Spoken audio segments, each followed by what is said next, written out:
It's for the grown man. Nah, cuz you gotta get It's grown folk music. Gotta get the fried chicken sushi. Fried chicken sushi, yeah. $7.99 on it. I'll be on some stupid shit. Gotta put the extra green sauce. Gotta put the extra green sauce. The spicy one. Can you tell us the name of this track right now again? Fried chicken sushi. Making of a rock star, real life Scarface. Legend in the making, can't nobody have my place. Since I was logging into MySpace, making dirty rap songs. Y'all don't work at my pace. Y'all don't like the attitude? Stay up out of my face, yeah. Cause y'all ain't seen a Bunch of Yokozunas riding in these hoozes while you eating sushi, that's the movie. Yeah. I think I'm turning Japanese, but maybe it's just my wig, cause my bonsai look like Cardi Booty. So black get sticker, just a sound for the liquor. Really Can't believe the DMX is gone, rest in peace. Travis Bryant and DG Music Group. No damn good. Woo! Oh, No for damn sure. good Music Group. DG. So can you tell us about this one right here? I've never seen that one before. That's brand new right there, you know. Cause basically all I have for the No Damn Good logo so far, I released the pink logo. But yeah, no, I had to drop that one. So yeah, that's freshly out just now. You can go get it. It comes in a grip of different shirts, hoodies, backpacks, stickers. Talking about backpacks. Yeah, this is one example of the backpacks that I got. This is one of the teddy bears in Pop Stores backpacks. It's dope as fuck. Like good ass quality too, you know? No bullshit. Like got big ass like pockets in the back. Shit is solid, you know what I mean? So it's like it's blessed. It's blessed. Yeah, I got that good merch. That fire, you know? No fugazi shit, you dig? Came in with the necklace. Yeah, nah, this, you know what? I gotta speak about this, cause yo, you know, people like really concentrated on their jewels. You know, it's a big thing in hip hop. You can't even deny it. Jewelry, hip hop, it's one and the same. I don't really give a fuck about jewelry. Talk to me. Never really. It was never like a crazy thing, but So I've always, yeah. This is a big meaning right here. Oof. Look at this. Basic, no, but I've always really been into like. Chains, yeah, I like that, but like simple shit. Like I really like simple. Like I always said, like when and if the time came where I was, you know, big enough as an artist or whatever I was doing, and I had a little bit of money, I would always I was gonna get me the Travis Bryant chain, but just like a simple ass logo, you know what I mean? The one link, with the thing. But like this right here, it's like I decided one day, like this has a story behind it. You know what I mean? Like some fool, like he owed me like, I don't know, like 2-3 ounces of bud, right? And he started ducking me, but he was going around town and shit, like as if it was nothing, like I wasn't trying to get at him or, you know, this never happened. Oh, talk to me. But yo, dude had a caddy, right? So I had to go get that. I had to go get that. That's one of the biggest insults. Is like you're whipping shit right now. You driving that, but you don't got that. I just took the stamp from you. You just lost the passport, you know. And I've had this since I was probably 15 years old, I think. And it's clean as fuck, and it's real. That's that real Cadillac shit. That's not no fucking I want a Cadillac shit. This that real Cadillac. That's that don't fuck with Fury Cadillac. A memory from my youth. From your youth. You're the only one who's been that open. I've never met artists. That's dope. That's dope. So much of their life and their experiences, and it feels like I'm getting a real story. Like I don't know how much of it is true or not. I mean, you can smell it. You can smell it. Like you can see what it is. You know what I mean? Like you can smell the funk. You know what I mean? Like you can know who's talking like some shit, and like you know. Man, you look at my face, it's gutted open right there. You know, it's not even like there's no.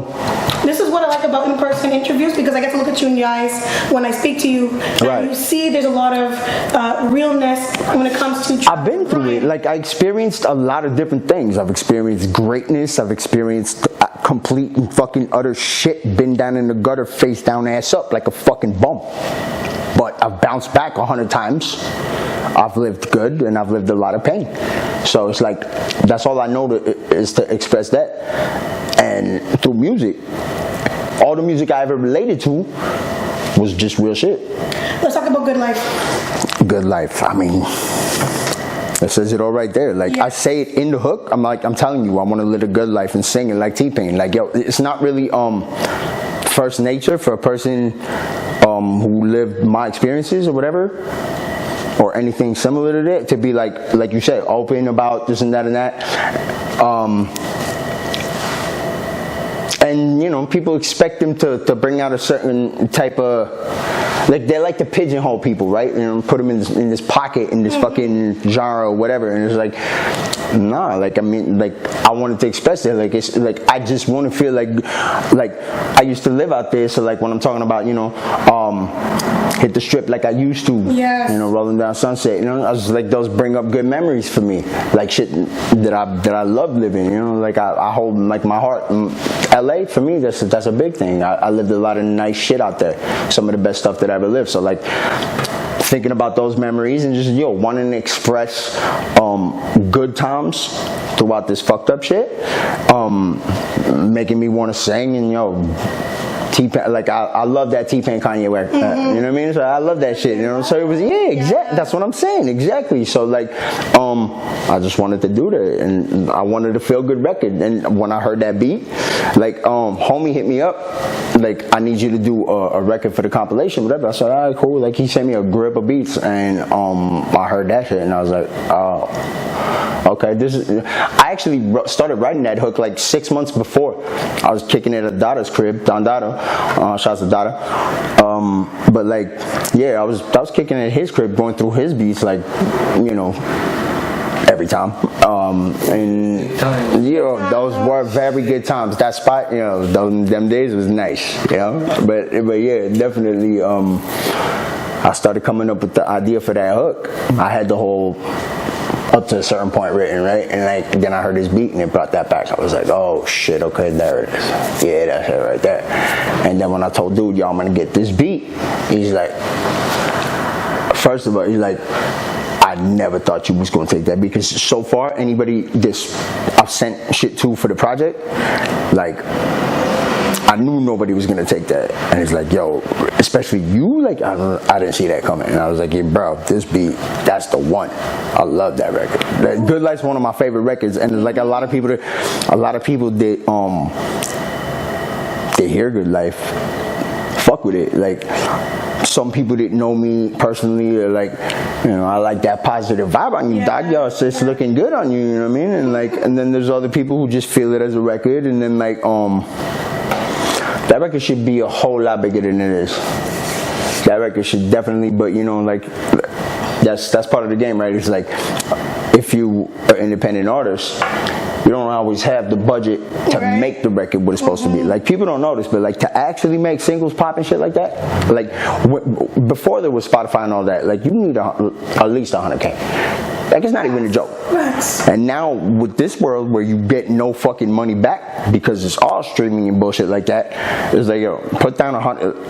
I just dropped 28 fucking records or whatever. Imagine that's fucking $300,000 on promotion. This is a big problem for artists. Like I said before, even Nicki Minaj was complaining. And she's got money, and then they got money, and on their level, and she ain't the only one. Not even got money, is an established artist. Exactly. That's what I'm saying. It's an like Lil Wayne and Drake. And yo, this is Nicki Minaj, one of the biggest artists, but she ain't the only one. This like, it just, especially since COVID, like, a lot of shit regressed.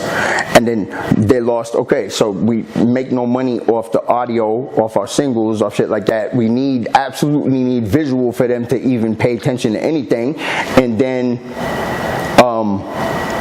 you lose touring for artists like that, where you come out, you tour, and you're selling all your merchandise and shit like that. So you get money off the tour and you get money off the merch, but then that's cut because of COVID. So even on that level, you still fucked up. Exactly. So imagine being on a certain level. Like, I hear a lot of people talk like they understand what it really is, like what goes into it. I don't think the same. Like, I'm gone from that whole world. That's why, like, when I started the teddy bears and pop star shit like that, everything like that, that was me saying bye to that. That's why I called it all the records before that. That's why they called Chapter 1. Like, I gotta play. Yeah, exactly. I closed the door on the whole grimy side of Travis Bryant. but I brought that over to the whole teddy bears and pop stars thing, and I felt like I had to take No Damn Good and turn it into something that said Hollywood. So I was like, yo, okay, yeah, Pretty Little Hollywood, because Hollywood ain't pretty, so it describes it perfectly. And then like I took that and I call it, you know, the grimy side of pop. And it's like goes hand in hand with the Boulevard of Broken Dreams is right around the corner. Bryce Baby, the producer, in the crib, you already know, with your host Carissella, and we with Travis Bryant right now. Bryce Baby, you have some tracks with Travis Bryant. We're gonna talk about that, especially because Travis Bryant is here with us. So tell us, as one does. Yes, tell us some of the tracks that you have with Travis Bryant and what you guys have coming out soon. I produced Made. That was like one of the first like solid tracks we have. I produced the intro for his new album. Oh shit! Talk about that. We went into that. That gives us Sony distribution for. Ooh, are we allowed to know which album for the people who don't know? You have to talk to the man. Oh, I gotta talk to the man. I love that. I love that. So you already know he has Travis Bryant back. So how long have you been producing Bryce Baby? Probably like a year or two. Yeah. I've been making beats for way longer, but yeah. So you've been producing a year or two, and so what kind of genres do you predominantly make? Like what kind of genres do you stick to? Mainly just hip hop right now. But you know, I'm trying to do that. This is Don Dada's little protege right here. You know what I mean? They make beats together. Like they often collab and shit. Like taught me like everything. Yeah, Dada taught him everything. So that's where I met Bryce. I met Bryce over at Dada's. No lie, Dada and Sauce gave me my come up. Yeah, exactly. That's why I met him. I met them. Sauce gave you Bryce Baby come up. Let's talk about that. Like that's how I know him. That's how. No. I'm just no. Yo, he's got records with Husser. Yeah. You feel me? Like. About Nate Husser? Yeah. So you got records with Nate Husser too? Yeah. See what I'm saying? At least, but yeah, I have records with him too. All right. So Bryce Baby just said he got some records. Unreleased joints on top of that. Unreleased joints. Exclusive. So you've been grinding, you've been doing your thing. Yeah, he just on the low though. So why have you been keeping it on the low? A lot of producers like to do that, but why have you personally been keeping it on the low? It's kind of hard to crack you right now. It's hard to break you right now, and I love that because I want to dive in even more. Yes, yeah, you making it money cut. I put out records with him. I'm building records. I want to get a nice stockpile. Ideally, I'm gonna drop like a collaborative tape sometime. You know. Nice. Go get like 3 tracks from this guy, 3 tracks from this guy, put it all together. All right, so where can everybody find your work, and what do you have coming out too that you want everybody to know about? Me, I'm excited because he has a Sony distribution. Yo, Teddy's after dark, bro. Teddy's after dark. It'll be nice just to have like those playlists, and you know. Yes. That's what's up. We're going to get back to Bryce Baby in a minute. You already know. We're going to talk to Travis Bryant soon. Just like you're trying to be the best rapper, it looks like she's trying to be the best. The best of that, you feel me? That's her fucking world. Like, at least like that's the first impression I get. Like we said before, you're an open book. You really, really dive in your own life and share it with the world. And I love the fact that you're not afraid to do it, because it shows your authenticity. You know what I mean? It really, really does. Like I said, you know, like you can smell it that it's authentic. You know? Like, I have nothing to hide. I mean, the reason why I became so comfortable with doing that is because of Tupac and Eminem. Both of these dudes always laid everything out on the fucking table. And they're two of my biggest influences and people that I got ridiculous amounts of respect for. And when I started rapping, that's what I knew to do. Like what I listened to was shit like that. Like Ice Cube, Pac, Eminem, like these guys like Old Dirty Bastard, all talk about what they know. And Pac wasn't scared to humble himself and give you the bad sides, the good sides, his strengths, his weaknesses. Eminem made fun of himself fucking his whole fucking career. Like, so I laid it out like that. Like that's what I knew, was to talk about myself. But in a way that it's like, yo, like you either relate or you don't. If you don't relate, if you actually hear it and pay attention, well then you can be like, okay, well at least you know that. And like, I never really, like, I don't embellish on shit. I don't have a reason to do it. Unless it's like a club record or something like that where I'm writing purposely for it to be some shit like that. Like, I don't, so like it's like, there's nothing where like, you're like, oh, well, you're talking shit. It's like, nah, man, this was just really me. Like, and a lot, if you listen, like, everybody's response is that. Like, they know. They're just like, hey, well. So you even talk about the fact that you were locked up in some of your songs, and you go into a lot of the pain you've been through. You know what? You have a lot of bangers. You got a lot of bangers, okay? You really do. But some of, like, you know, like, I'll give you an example. Post Malone made Rockstar, right? Yup. With 21 Savage. And when he was during an interview, he said that was one of the saddest songs I've ever made. And you wouldn't think about that because Rockstar no, but I is such do a that. banger, but then you exactly. I 100% get it. Rockstar now. Like, I also have a joint called Rockstars coming out with Carleon Brown on our Blood Brothers album. And I mean, the hook alone, like, this is for the kids who be idolizing rock stars. Pocket full of stones on the block, that's a rock star. You ain't gotta like us, that's part of being a rock star. Promise that she leaving you if she meet her a rock star. And then my verse starts this, ever since a itty bitty little piece of shit, I was a rock star. Busting out my daddy nuts just to be a rock star. I ain't felt like going to school, it ain't the school of rock. Probably why I walked out and I never went back.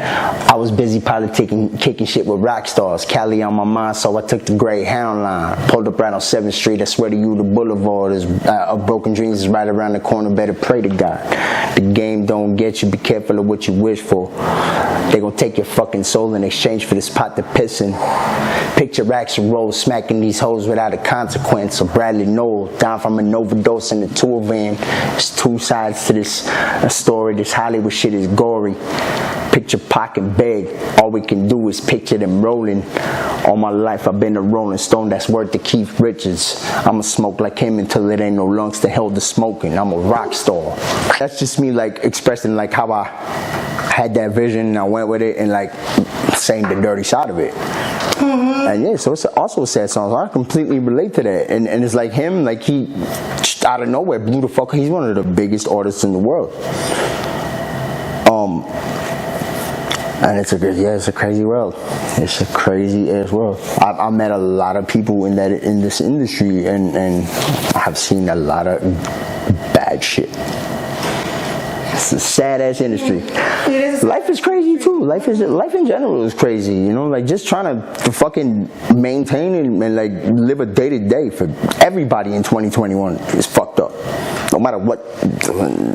And you talk about that a lot, Travis Bryant. You talk about basically haters and like the people who love you pretty much being in the same category. I said that very same thing in the song.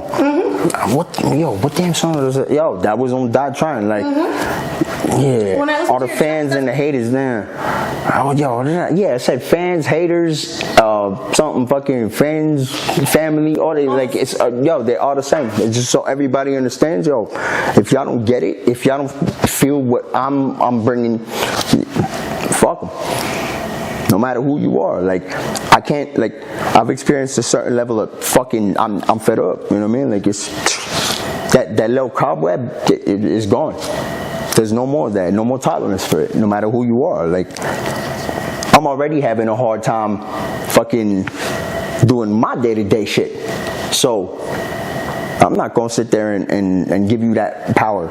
It took a long time for me to fucking get to that level, to where I can understand that other people's shit was affecting the way I am, and I just don't have no more time for that. You know what I mean?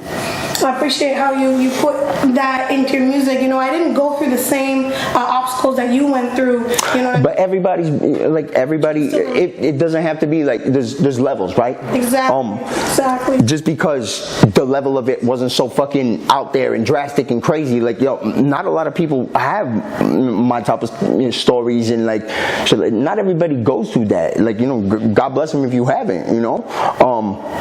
But just because it hasn't been that doesn't mean that it's not like fucked up shit and like issues. Everybody got their own thing, you know what I mean? It's like not everybody's, just because you're not suffering as much as this doesn't mean you're not suffering at the end of the day, right? Yeah. So I mean, like, I'm cool with whatever everybody's thing is, just as long as you not wasting your time trying to shit on me for nothing, then hey, do you, feel me? So I need to know, like, I can already feel the vibes of how you feel about the industry, but is it like a love and hate thing when it comes to the industry, or you just can't fuck with it?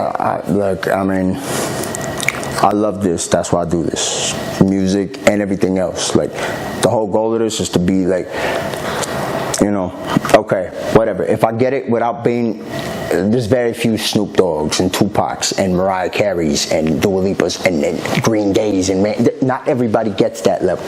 Not everybody makes it to the Hall of Fame, Rock and Roll Hall of Fame, like NWA, when they wasn't even supposed to be there. Not everybody gets that fucking level, and I'm cool with that. But I'm gonna. But yeah, I want to, you know what I mean? Like, yeah, of course, yeah, like, why I'm doing the whole rebranding thing with the Teddy Bears and Pop Stars, the Hollywood, putting out that making a certain type of song that I make. Because okay, yeah, I at the end of the day, I want to see that. Like, at the end of the day, yeah, I want to go get a Grammy. I mean, not that it means shit to me, but like that level of, okay, you're certified, you have this.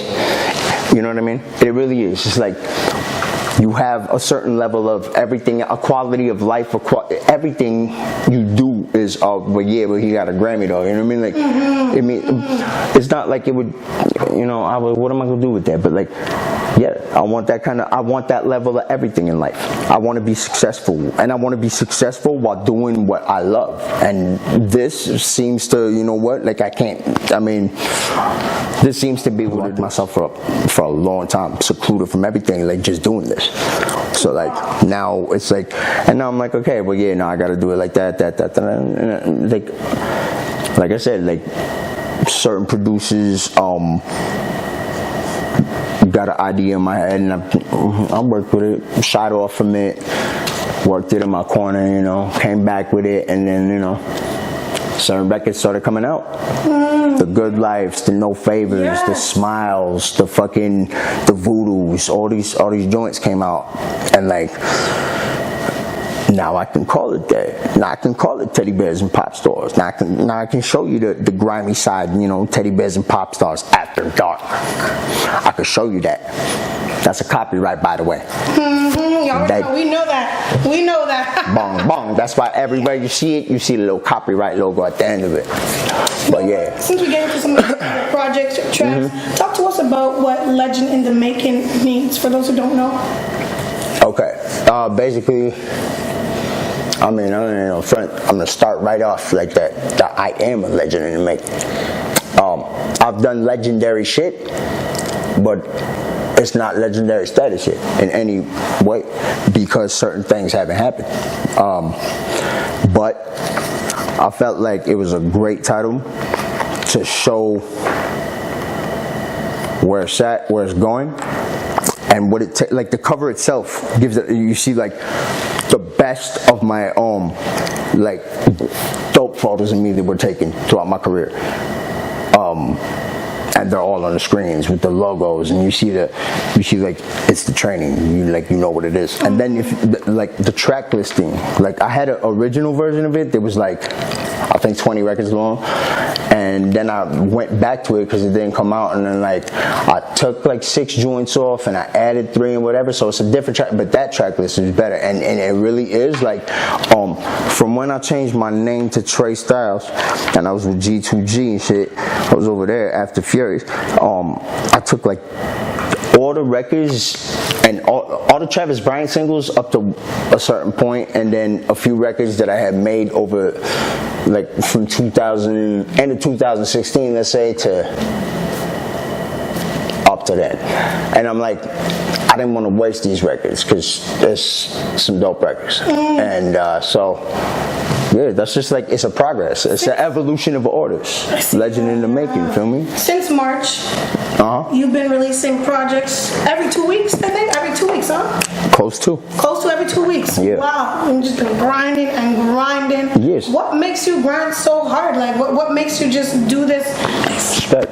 Because I love to do it, and it's like, if you're gonna do this, if you're gonna be like, I do this every day, and I still can't live off of it. So,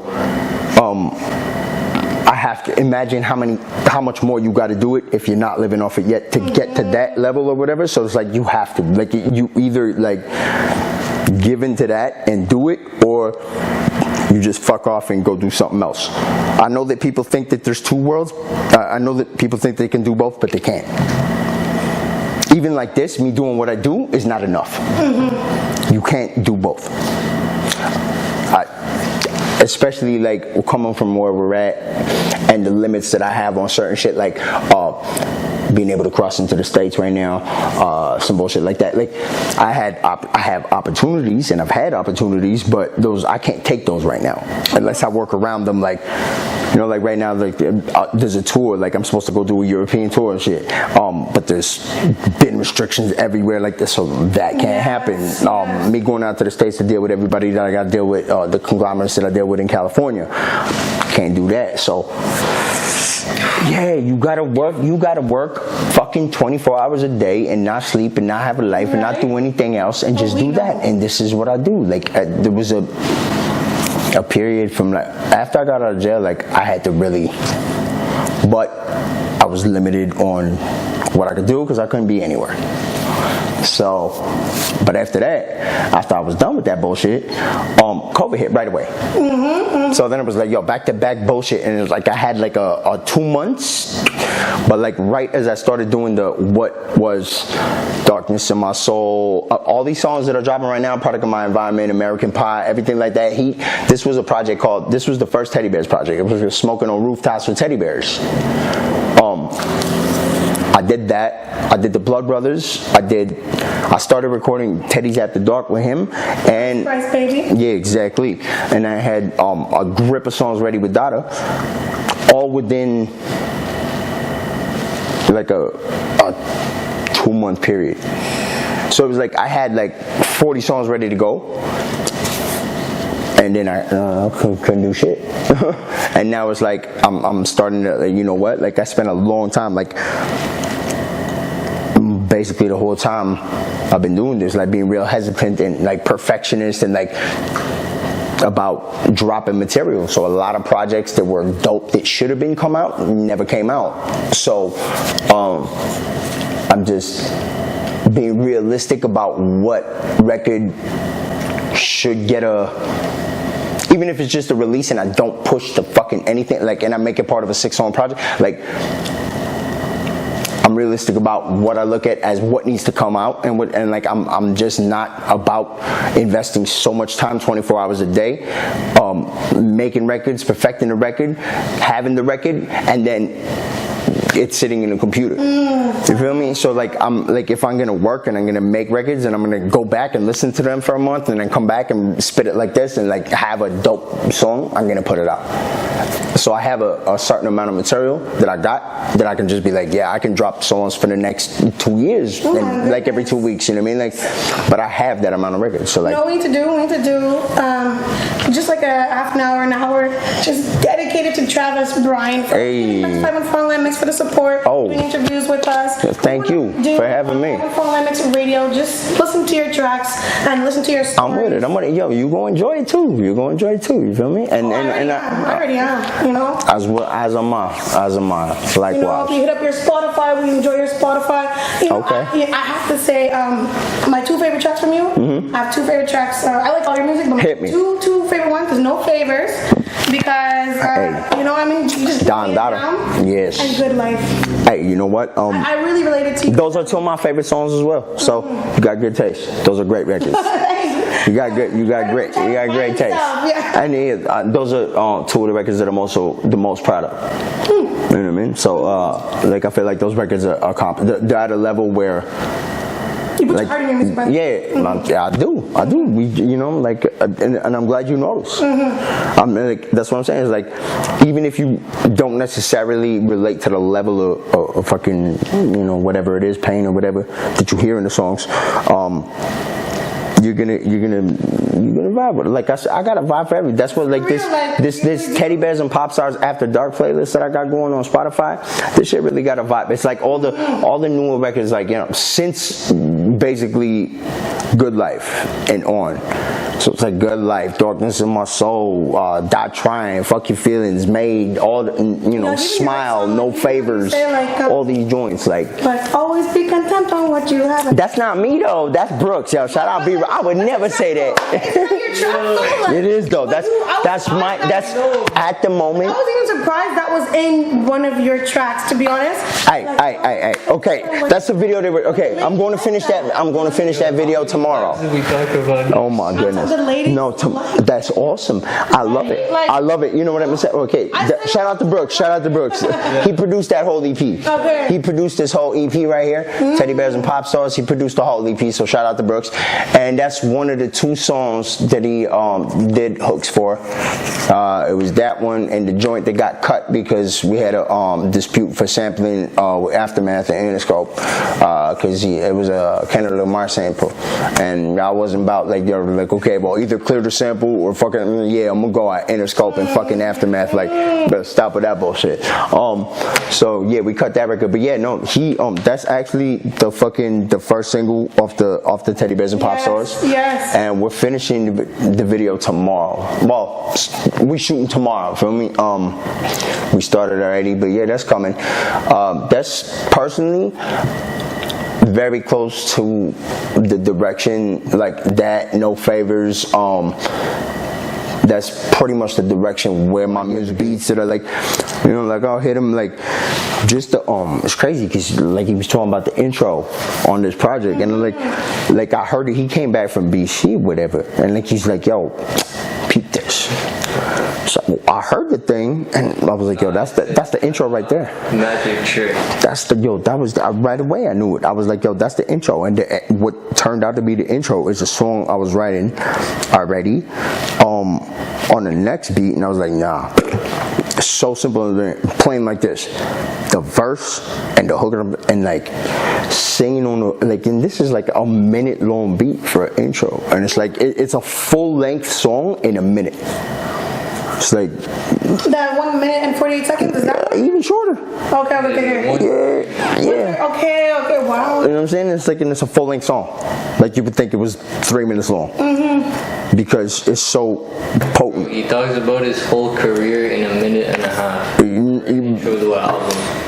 Like, yeah, that's good. No. Yes, of course. It's like, it's crazy because it was like I was making a song where I had to, you know, get into more than I would have had to if I didn't hear this beat.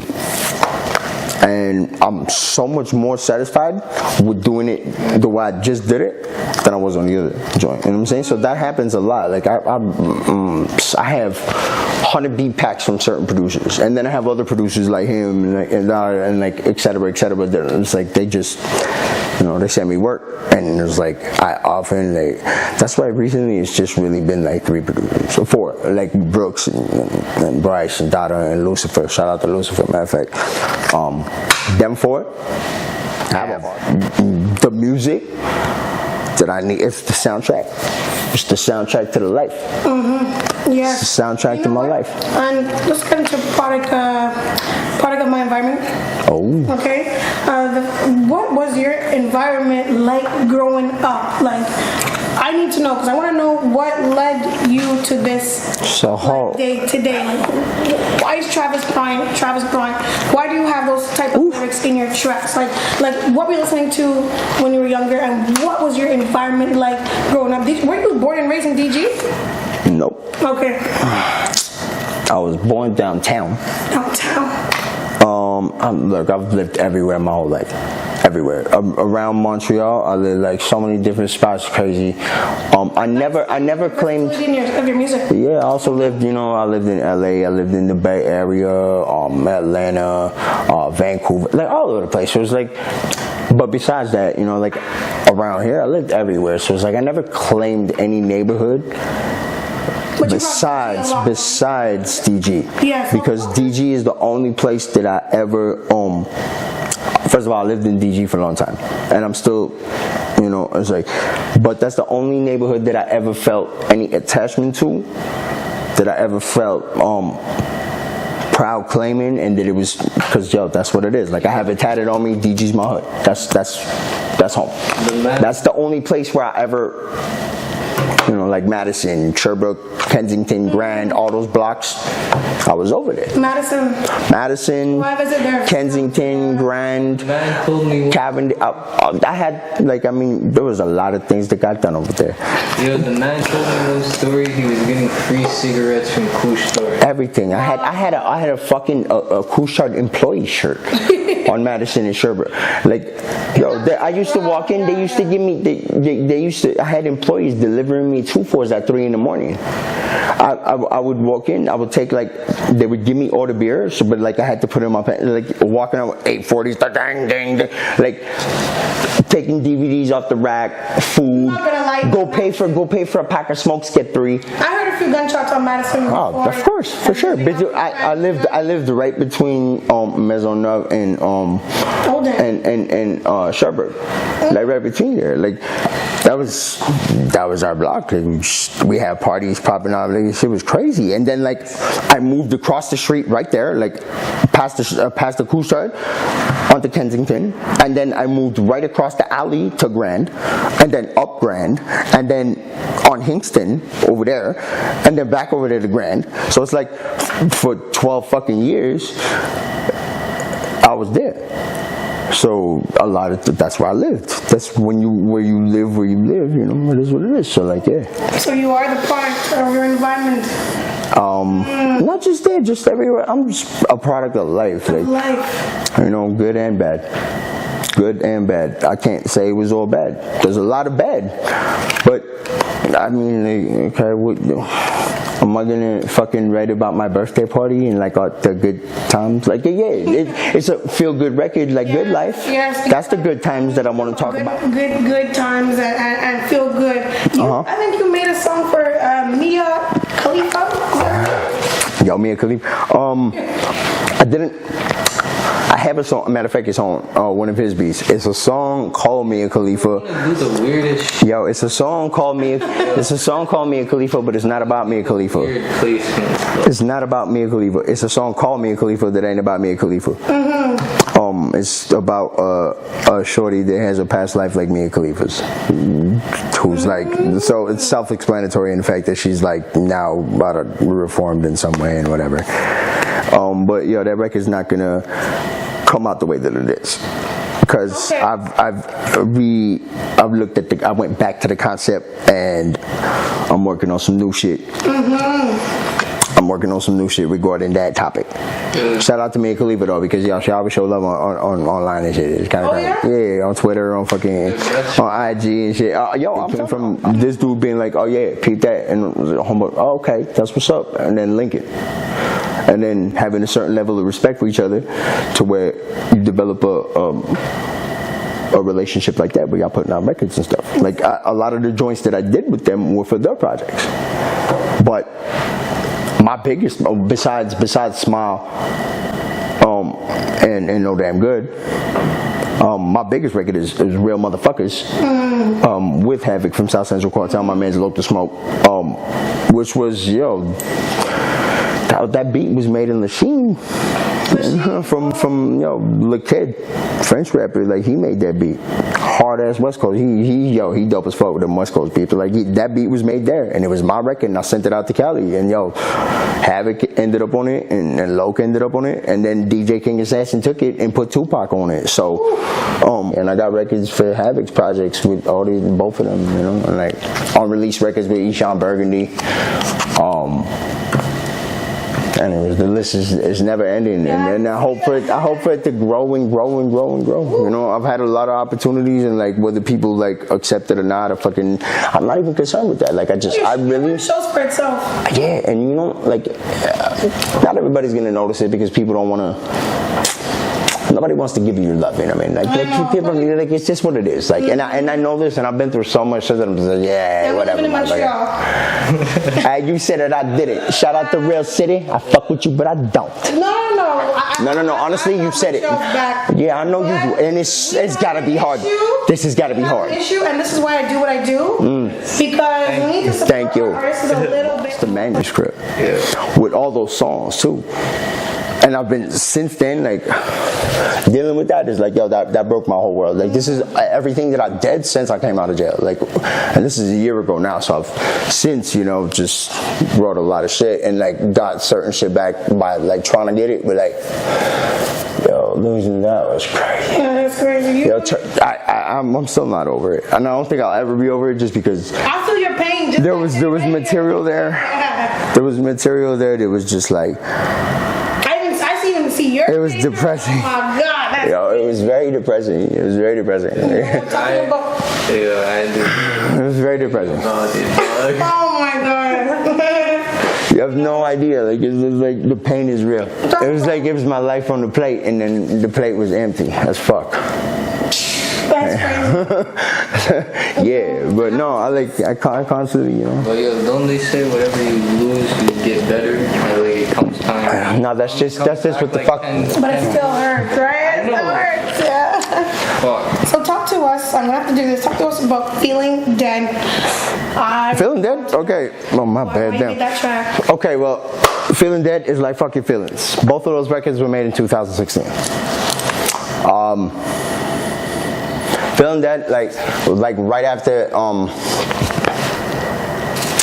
joined G2G, I started living like at Alex's crib, like where we had the studio at and shit, and I just got a grip of beats from Parafino. It was like shout out Parafino, like crazy, legendary Montreal producer, and for the whole world. Just got a grip of it, and like I heard this record, and I was going through it at that time, like. But Falex having my back and shit, and like having me by the spot, and I was focusing on trying to get this music shit popping. It gave me that feeling of like I'm feeling dead in this motherfucker, but like I said at the intro, you know what I mean? Like, oh yeah, you motherfuckers, last week I ain't heard nobody but Falex, you know what I'm saying? Like, so it's like just the expression of like everything I've been through. Like, and I'm feeling dead, and why do I feel like I already know how to sins? Like I'm gonna pay for every one of my sins. Like when I get up to the heavens, I'm gonna go back down. Straight to the fire, do it, deserve it. I'm hurting, feeling hella deserted with it. I murdered you motherfuckers retarded. Should be ripping my heart fucking with all you suckers, you motherfuckers be dumb and dumb like Harry and Lloyd. Like I ain't never been one of the boys, identity born. Like I don't even know myself. Fucking lost, gotta find myself at all costs. I ain't never been a Ricky Rose or Rick Ross. I've been the Fury, me, myself, and Trace. So get out of the way, so for one, and I swear to the moon, to the stars, to the sky. What the fuck are these guys trying to play with my life? A couple of blows and I'm taking their life. Then I take mine. It's all good with life, man. They wear me death like I'm Curtis. Then they want me to crash the whip like I'm Kanye West. Cause they didn't put the knife up in my head. I'm from the school of fuck y'all, that's my thing. So I could give a fuck less about your punk ass. Cause I'm about to gun like Ice Cube who put miles on the rap game. I did, fool. I have to remind myself to blink. I have to remind myself to blink. I'm like, blink for think about that. Hey, yo. It's like. You know what? And on that note, this is Travis Bryant in the crib. Thank you so much. Giving me shivers with the lyrics, with the stories, with your experiences. You are a very powerful artist. I appreciate that. Much love. Understand that even much appreciated. I listen to your music when I'm happy. I listen to your music when I need to work out, or even when I need to just like breathe. It's an emotional roller coaster. You feel me? It's an emotional roller coaster. I'm still breathing. Oh, thank you very much. On some days you just like, man, should have been this, whatever. But like, at the end of the day, I like to think that like I want to keep surviving this shit and like doing doing good, and like and if people can relate to it, and my music can do some good shit for them, that's ultimately the goal, Ooh, and if not that, then just fuck with the music, cause the music is dope. The music. If you don't like me, then fuck with the music. You ain't gotta like me, feel me? You already know we got Zen. Mr. Texas and Popstar. Oh. Mr. Hollywood. Mr. Hollywood, she said, yeah, you know what? I need Randy Jackson to come and certify that. You already know we gotta get the Hollywood Randy. Where you at with it? You're on 514 Online Mix. Yes. And we're with Travis Bryant. We got Bryce Baby in the crib. My man. And with your host, Chrisella. Shout out to you.